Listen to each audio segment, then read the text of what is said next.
Bonjour à tous, amis traders, comment allez-vous? Bienvenue dans cette vidéo. Aujourd'hui, je vais vous montrer un trade que j'ai pu faire il y a quelques minutes sur le DAX à l'achat. On va dire directement sur mes écrans.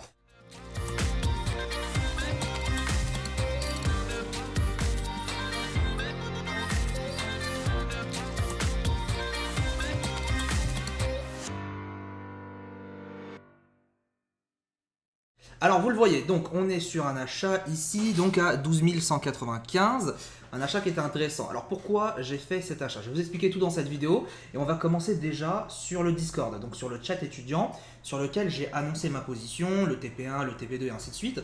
Et je l'ai annoncé aussi sur le plan du jour, en étant conscient qu'il fallait acheter étant donné qu'on est dans une tendance haussière.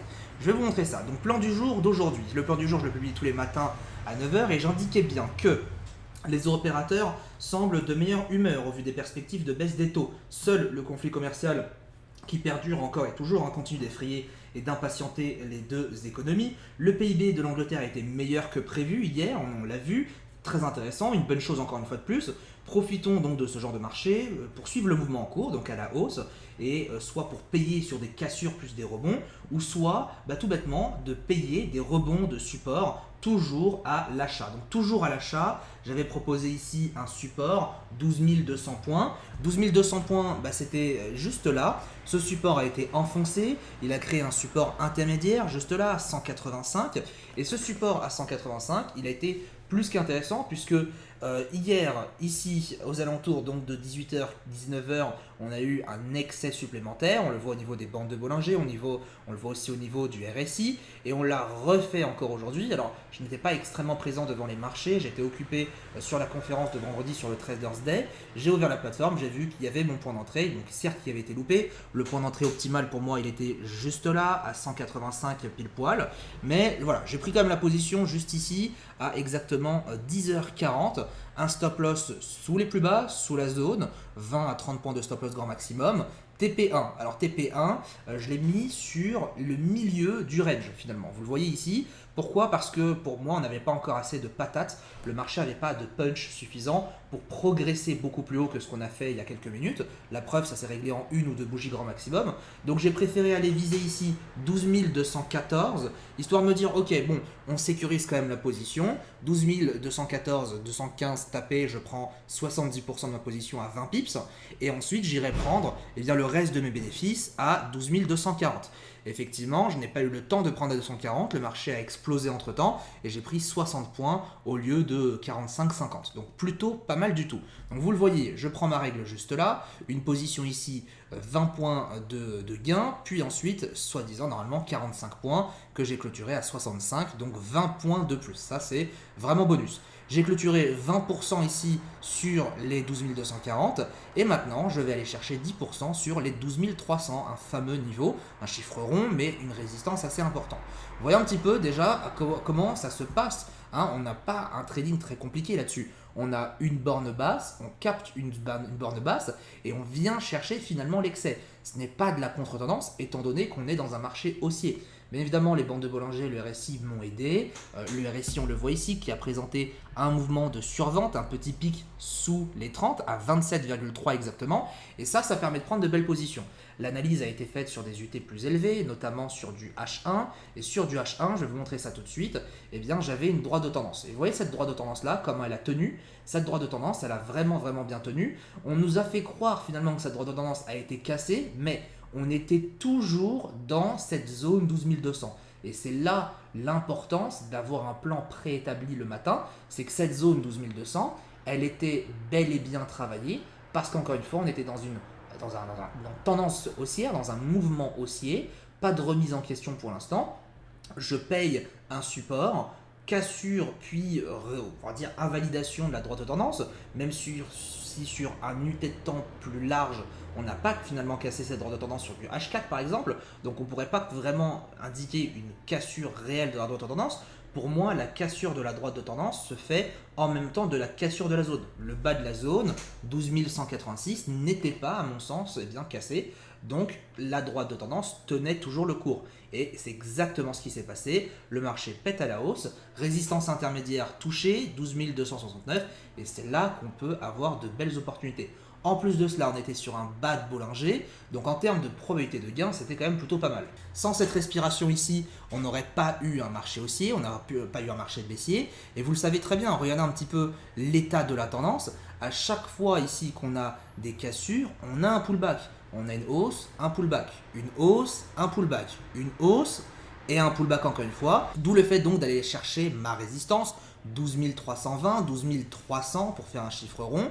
Et ça me permettra de prendre de nouveaux bénéfices. Et de cette manière-là, je vais vraiment pouvoir capter un bout de la hausse supplémentaire si ce n'est pas déjà fait ici, ici et ainsi de suite. Donc sur mes notes du jour, j'ai pu bien l'indiquer ici, j'ai payé la borne basse du range suite à un contact du support 12 185, donc TP1 215, TP2 240, TP3 12 300 avec le nombre de pourcentages que je prendrai sur ma position. Et enfin, il y a quelques minutes, TP2 touché, enfin je prends 20% de ma position. Donc on était pas très loin finalement de se faire sortir. Vous voyez que le marché m'a sorti quasiment à 2-3 pips près. Mon stop loss était à 0, j'ai sécurisé ma position dans tous les cas. Et on peut voir par la suite que ça a été finalement rentable. Donc vraiment belle opération et beau profit. On se retrouve donc le lendemain matin, il est 7h31. Nous sommes le 11 septembre et nous sommes toujours en position. Vous le voyez ici à 12 195. Regardez un petit peu en gros l'état de la position. Donc là on a complètement explosé le TP3. Le TP3, rappelez-vous, il était à 12 300. On a fait un pic à 12 300, on repart sur 12 270 et on explose à 12 350. Total de la position, 141 pips, 141 points, c'est quand même plutôt pas mal. Donc une belle position, vous voyez encore une fois comme d'habitude. On prend une borne, on cherche la tendance est haussière, le mouvement est haussier. Donc comme on est dans le sens du mouvement, on est sécurisé et on a cet effet de probabilité finalement, de statistiques qui nous indiquent que le marché va casser à la hausse. C'est que de la probabilité, on joue avec la probabilité, on ne peut pas être sûr de quoi que ce soit, on n'a pas de certitude en trading, on a juste de la probabilité. Et la probabilité nous indiquait effectivement qu'on avait une hausse potentielle tant qu'on tenait donc ce support ici, 12 185. Donc voilà, encore une fois, gros bilan de ce trade, TP1, TP2, TP3 touché, et le TP3, rappelez-vous, donc si je prends une nouvelle fois la règle, le TP3, juste ici, 12 300, il était à 105 points. Tout ça pour dire donc, vous voyez, on a un trade qui finalement a été préétabli à l'avance. C'est-à-dire qu'on a une position sur laquelle j'ai travaillé dans mon plan du jour. Il n'y a pas eu de surprise, il n'y a pas eu de hasard ou quoi que ce soit. Il y avait une borne basse que j'ai captée, j'ai attendu le timing, il a fallu de la patience. Vous voyez que la position était à 10h40, donc entre 7h, 8h et finalement 10h40, il y a eu de l'attente. Et enfin par la suite, c'est là où j'ai pu prendre la position avec mon timing. Et ce genre de position-là, elle est beaucoup plus sécurisée que vous le pensez. Parce que oui, on peut se dire, oui mais j'achète alors que le marché descend. Sauf que la tendance de fond, la tendance intermédiaire est toujours haussière.